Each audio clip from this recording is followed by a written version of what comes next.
Your morning starts now.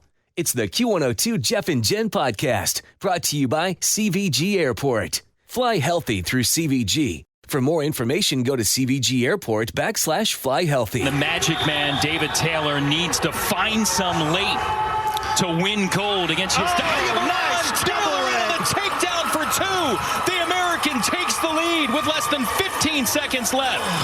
The American, the Magic Man, it's not an illusion, it's reality. David Taylor finally grabs Olympic gold. Yeah, the U.S. Olympic team picked up a bunch of medals yesterday to extend our lead in the overall count. That includes golds in women's pole vault and men's wrestling, as you just heard. April Ross finally got the gold medal she was after at the Olympics. So it is now 20-60. Third chance for the United States here. Match point. And it's into the net. That is it. The United States has won the gold medal. April Ross there, she and Alex, they beat Australia 21-15 and 21-16 in beach volleyball yesterday. It was Alex's first Olympics. And American Katie, I don't know how to pronounce her name. Is it Nagote? Oh, yeah, I'm not sure. I think so. She got very emotional after her gold medal win in women's pole vault. It's an indescribable feeling. It's why I do this sport. That feeling, that's what we chase. And so to do that at the biggest stage, like at the biggest meet, this is the dream. And most people don't get to experience this. And I'm just so grateful. I love my family so much. They're so supportive. My dad would be really happy. Yeah, she cleared 16 feet, 3/4 inches for the win. She referenced her dad there who introduced her to pole vaulting. He died when she was 16. She's 30 now, and she still writes dad on the soles of her track shoes.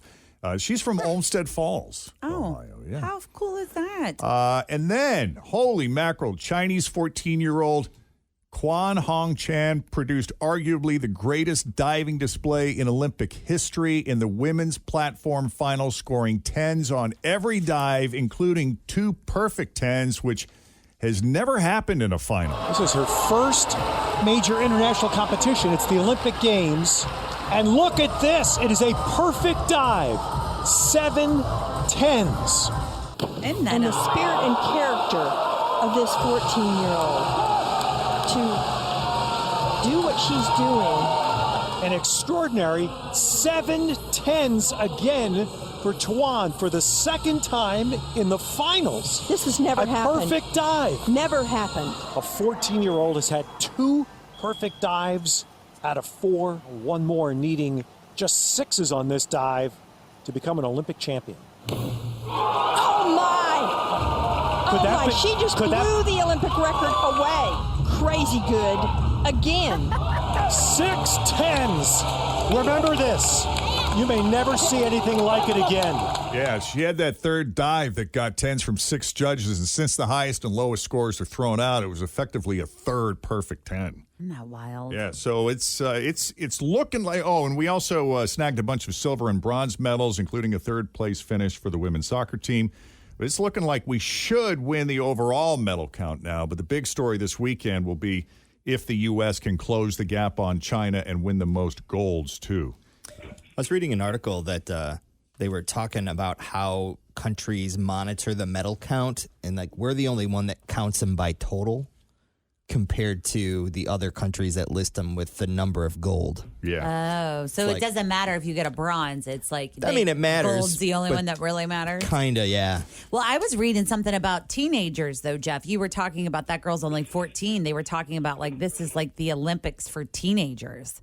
Because, like, even the United States gymnastic team, like, some of them were 16 years old. Oh, it's crazy. Like, a lot of the skateboarders, which is the first time in the Olympics, they're, like, 14, 15 years old. Right. It's insane. Well, if we're talking overall medal count, the USA is ahead with 92 at last check versus China's 74. But, let's talk about the gold. We are behind China with 34 gold and the USA with 30. I was also talking last night, like the women's soccer team. So they have the bronze, right? And the girls that I was hanging out with, they're really into soccer and female soccer. And they were saying, the bronze is actually held kind of respectively higher than the silver because the silver goes to the team that lost. Oh, that lost to the gold medal team. Interesting. And the bronze is the team that won. Yeah, right. And so it kind of, in the players' eyes, is more of like this power moment, you know? Yeah. Which I never had really thought about it that way. Same. I never really thought about it. Huh. Yeah, I saw some survey that said, like, did I read that right? The majority, here it is. A new study shows that 40% of us believe that we have what it takes to be an Olympic athlete. Phew, that's saying a lot. I don't think I do. If it was eating, maybe. You need me to drive the bus around town? I can bring the athletes from A to B. Yeah. Or a cheerleader. Yeah. I'm really good at pepping you I up. was just going to ask you, like, what would your Olympic sport be? It would be being a woo girl. Yeah. Tim, I would imagine it'd be swimming for you. I would no? give it a whirl. I was pretty decent when I was 17, 18 years old, but it's been a long time. The only thing left I have to show for it is some decent shoulders. Yeah. Other than that, I don't know. I just think about even professional athletes, not that Olympians aren't professional athletes because they are, but when you compare like the person that's running the 100-meter dash to a professional athlete, like someone from football or baseball that's running the 40 or what, it's just like insane to me how fast they are. Like Olympic athletes are way faster than professional athletes at the same thing. It's just so bit weird. Yeah, the Olympic team includes 613 of the most finely tuned athletes in the world. But yeah, over a third of Americans are like, I could totally do that. No way. I can't believe they even think that. I don't know. I mean, when I was on the swim team and I was decent, I was practicing 3 hours a day. Yeah. That seems like a lot, but that is a lot. That's nothing compared to what these athletes do. 8 hours in the pool, know? yeah. What about you, Jeff? What's your Olympic athlete or Olympic thing? Air rifle. Yeah, you go. No, something realistic. Curling. Archery. Bowling. Maybe archery. Who knows?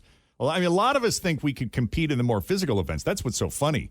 I mean, these people are listing basketball, soccer, and swimming. Those are all popular choices of things that people think they could do. And I just find that fascinating. I'm sure they could do it, but when you look at how 74% of adults in the U.S. are obese or overweight right now, that is an interesting statistic. It is pretty interesting to think that people, they really think that. You're so good at it that you will be the best in the world. Now, men were a lot more likely to say they could hold their own at the Olympics compared to women. Maybe we're a little more realistic thinkers. I don't know. Yeah. Yeah, probably. The poll also asked people which events should be added to the Summer Olympics. And the top answers were MMA, lacrosse, bowling, cricket, and there you go, Fritchie, competitive cheerleading. Yes. Woo. Ready, set. That's different from being a woo girl. Competitive cheerleaders do like stunts and things. I just am like a hype person. Gotcha. Strictly hype. A hype girl. Yeah. That should be its own sport. You know, it really should. If you've ever attended a TV show with an audience, like a game show, or do you remember The Chew?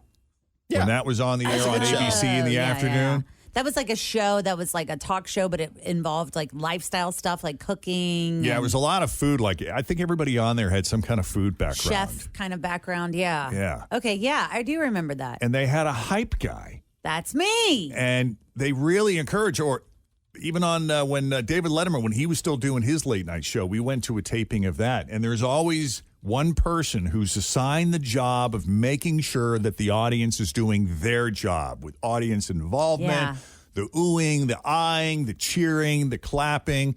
And you can't just clap. You got to... Yeah. You got to clap fast. You got to clap loud.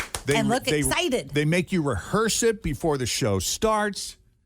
Did they make you do it over and over again until you get it right? And Jeff, I need a little bit more clap out of you, please. A little higher, a little faster. Or they'll say, "All right, we're gonna add some things later." So if during the show we don't feel there's enough audience reaction, sometimes we like to layer things in. So we're gonna ask you guys to do a few reactions. Okay, so pretend pretend that you're surprised in 3, 2, 1. Oh my gosh! Wow. And then they edit that in when they go, a brand new car. Yeah.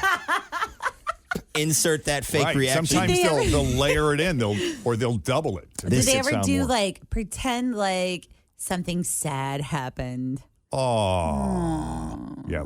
Give us one big aw. Aw. Or like a ooh. And that's when they bring out the puppy. There's a puppy. Yeah. Oh.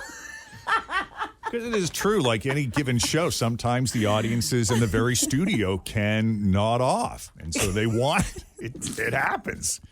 People are humans. Oh, that's great. So hilarious. They want the option of being able to layer that stuff in. Yeah. Yeah, it's pretty funny. But the hype guy, man, I think he's got the toughest job on a TV show. How do you even audition, or is that like I think a lot of them are comedians. Okay. And this is sort of like a side hustle or a day job that keeps an income coming in, because they come out and they crack jokes. They try to get the audience in a good mood, get them laughing, interact with them. They'll take like a little PA mic and they'll interview them. And where are you from, sir? And they'll get them. That's great. What a fun job. Kind of get everybody to know everybody and create a sense of camaraderie around the audience, make them feel like they're a part of the show. But I'll tell you, you got to be on it. And you got to be really listening and paying attention, because you got to sometimes cue the audience. Oh, like you got to turn around if they say something sentimental. The hype guy is off camera, turning to the audience, like pointing at them, going, oh. And we're like, oh, this is where we're supposed to go. Oh, it's so funny. That is pretty funny. Yeah, but it's an hour or two of intense work. Like, you're super engaged. They need to do that at big companies. Like, there's like the hype girl walks around P&G and just tries to get everybody in a good mood. There you go. You know, hey Jeff, how you doing today? How's that Dunkin' coffee? You doing great? Good work. Are you kidding? I work at P&G. I'm doing great. Yeah. Hey, we got to take a break here. 7:22. Jeff and Jen, Cincinnati's Q102 coming up straight ahead on this Friday. What the heck are the dog days of summer? We're going to talk about that and news that didn't make the news. And how are you celebrating International Beer Day? And we have that new weekend song for you. Oh, right. Yay! 7:20. You said, Jeff. Okay. Can we do that next? Give me 2 or 3 minutes, but yeah. All right. We'll take a break now then. Meatball candles and mustard hot dog buns. How great does that sound? And how are you celebrating International Beer Day? We made it to Friday, you guys. 6th of August, 2021. We are Jeff and Jen, and here is your news that didn't make the news on Cincinnati's Q102. So let's talk about beer here for a second on this International Beer Day. It's always more fun when holidays like this fall on a Friday. Heck yeah. Most well-known imported beers in the U.S., Corona, Heineken, and Guinness. Over 90% of Americans have heard of those brands. Even if you include domestics, Corona is second overall after Bud Light. I love Corona. I like when it's summertime and you sit outside with a really cold Corona with a lime in there. Oh, it's so good. Yeah, a new poll found the country with the best beer in general is actually the Czech Republic. Yeah, they're famous for their Pilsners and things like that. Really? What beer did I have the other day with you at Oakley Kitchen? That was a Pilsner. From Europe somewhere. Yeah, it was good. It had a little bite to it. Kind of crisp and clean with a little bit of something going on. I was at Little Miami Brewing Company last night for the opening of their event center, and I did go inside to the actual restaurant brewery part of it, and I had this cherry beer, and it was so good because I was looking for something with like a little bit of flavor, and the flavors they had were like watermelon, peach, and cherry, and I was like, let me try the cherry. Was it a light one? Yeah, it was really light. Nice. Yeah, it was delicious. I'm getting ready to post some pics. Yeah, beer is the most popular thing we order at bars. More than a third of Americans say it is their go-to drink. But 2/3 of us still prefer domestic beer over imports, though. I prefer like the local stuff. But there's time for something from Europe, or good Japanese beer is always good. Mm-hmm. Or I don't know. Even just Bud Light tastes Presidente. good every once in a while. Yeah, exactly. South of the border. But like our friends at like Miami, Little Miami, or Mad Tree, or Braxton, all of those are great. All good ones. 50 West. at the Rolling Mill Brewing Company. If you are a gluten-free person and you love beer, they are like the only all gluten-free brewery in Ohio. It was pretty good. Yeah. Was it? Yeah. Mm-hmm. I don't really pass. I like all beer. I mean, you talk about this story. I'm like, I will drink them all. Yeah, today is also National Root Beer Float Day. I guess I thought that was recent. Didn't we just talk about root beer I thought floats? we did too. Yeah, well, we talked about it coming up maybe for the month of August. Oh, we did. Yeah. You're But right. if you live anywhere near an A&W or a Wiener Schnitzel, both A&W and Wiener Schnitzel have deals, apparently, on National Root Beer Float Day. I'm going to let you do something I've only let 12 other guys do. Buy me a root beer float. Sounds good to me. Does anybody have a lucky charm of some kind that they carry around with them for good luck? I don't. I believe in them. Like if I'm gambling at the casino and I am like holding my drink in my one hand and hitting the button with my other, like I feel like that's my lucky stance. Does that make sense? Like if something happens, if I'm watching the Bengals game and I'm sitting in like a certain spot and they score a touchdown, I'm like, I got to go back to my lucky spot. But I don't have something that I carry around every single day. Yeah, a new survey found 42% of people have Lucky Charms. And I'm, not the magically delicious cereal. Purple horseshoes. Yeah, or it could be. A ring was number one, followed by a bracelet. Oh, okay. So jewelry. Yeah. That makes sense. Or a necklace, a coin, a key ring. I will tell you, on the one occasion that I have ever gone to the church to play bingo, there were people all around that would have their bingo cards down and their little daubers, and they would have like little caricatures, whether it was like those trolls from back in the day, or they would have like a little tiny Buddha. Like that's kind of a thing, I think, for some bingo players. Yeah, roughly 2/3 of people believe in the concept of good and bad luck. And just under half are very superstitious about it. So it's not surprising that certain physical items are considered lucky.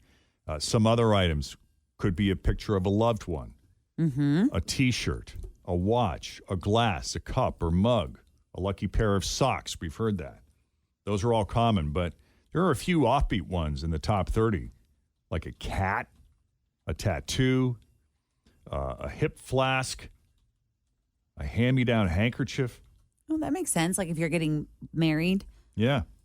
And to what Tim said, there is also a lucky horseshoe, which is not shocking because it is one of the marshmallow shapes in Lucky Charms cereal. And despite it being one of the most popular symbols of luck, a four-leaf clover was actually all the way down at number 23. Do you believe in luck? You don't really, Jeff, do you? I don't. Yeah, I didn't think so. I think you're one of those people that's like, it happens or whatever. But Tim, what about you? Do you believe in luck? Like something is lucky or? I'm not going to talk against it, but it's probably not my thing. Yeah. But I'll talk about the stars and the zodiacs and aliens all day long. So, whatever. Now, I do believe in prayer. I do too. As part of my faith. Sure. And I think, that has a lot to do with it based on my relationship with God. That I do have a philosophical view on that with respect to how your life goes. Absolutely. But they did another poll. This was about jobs. What's a job someone can have that immediately makes you think? Because we were talking about jobs that people find attractive in a potential mate. This poll looked at the smartest job you can have in 2021. And the smartest job you can have in 2021, according to this poll, is as a programmer or software developer. Yeah. Yeah. I agree. So I guess if you want to seem smart, learn to code.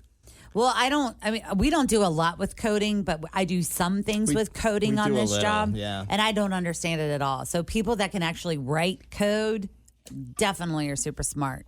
And engineers, I would say, if I'm trying to think of super smart folks, engineers. Yeah. I mean, our chief engineer, I think of him, Brett, who he's leaving us soon, but he saw us through that entire transition from the old building to, and when I think about, when I look around the state-of-the-art facility and all the planning that went into it, I mean, granted he had help, and they bring in other engineers and consultants, but I mean, he's the chief. He's the guy. It's a lot. Yeah, when you think about everything from the light fixture to the carpet to how to set up this microphone, and I mean, that's just a lot. He had to take all of that into account. Yeah.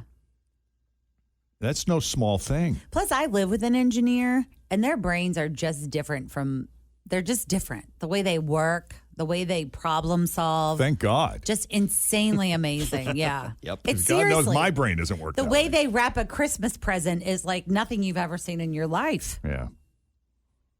10 smartest jobs on the board here. Programmer was number 1, followed by lawyer, doctor, engineer, accountant, IT worker.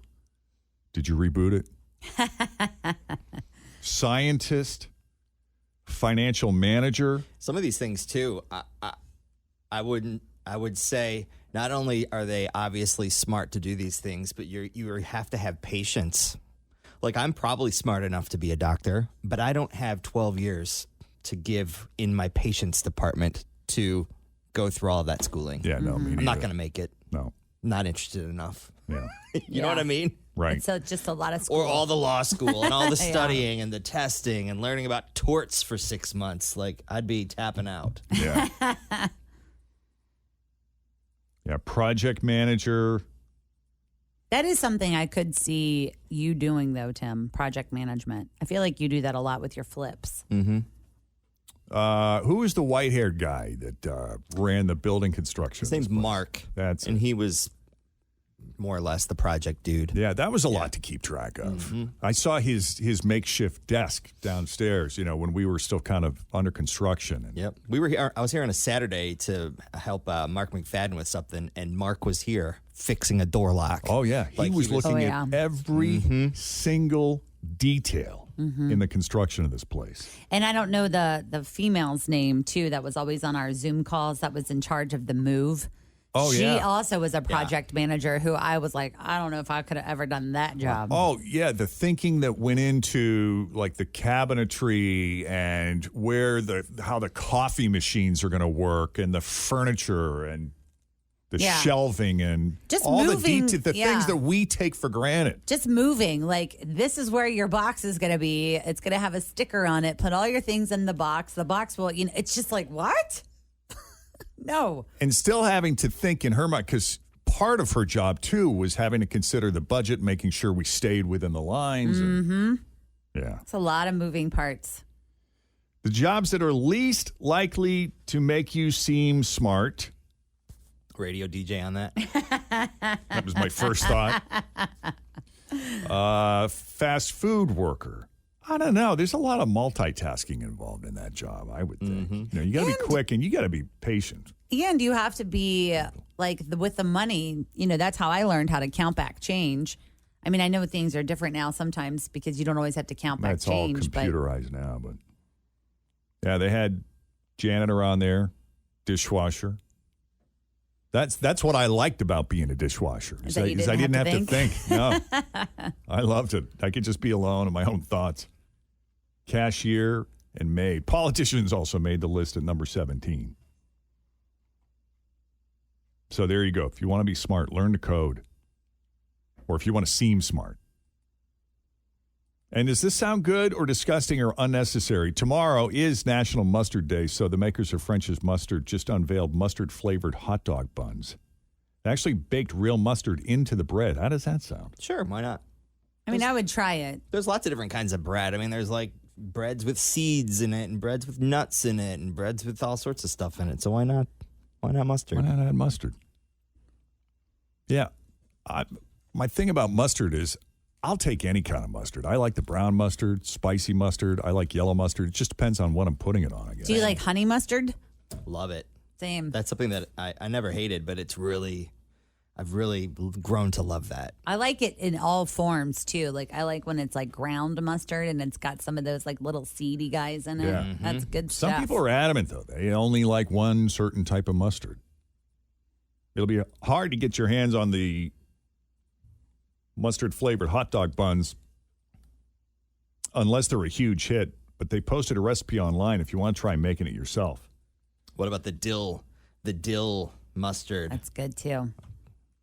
Yeah, a few hot dog carts and stands will have them tomorrow in some of the bigger cities like New York, Chicago, and Los Angeles. They'll also be available at Yankee Stadium and Camden Yards in Baltimore and outside Fenway Park next weekend. Oh, maybe next weekend. I was going to say Jen's at Fenway weekend. Today. I wonder if we could get her to get one. I know.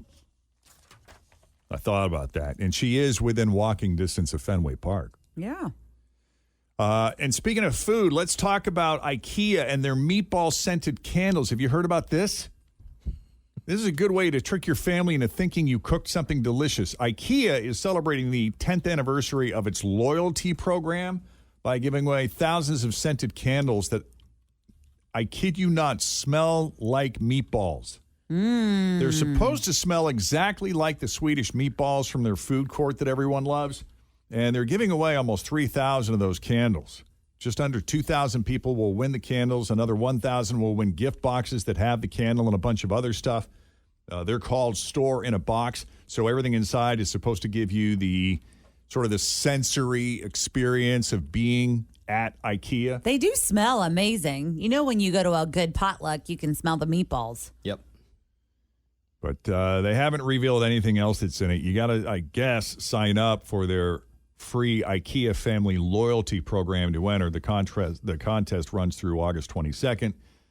If you don't win one, I suppose you could just buy the meatballs and cook them. They do sell 2-pound bags of them frozen. You can find them right by the checkout or up by the cafeteria. And you know what? The veggie balls aren't bad either. Really? Just I've never saying. had those before. We should probably take a break because we got a brand new second date update coming up next. Thanks for listening to the Q102 Jeff and Jen Morning Show podcast, brought to you by CVG Airport. Fly healthy through CVG. For more information, go to CVG Airport /fly healthy.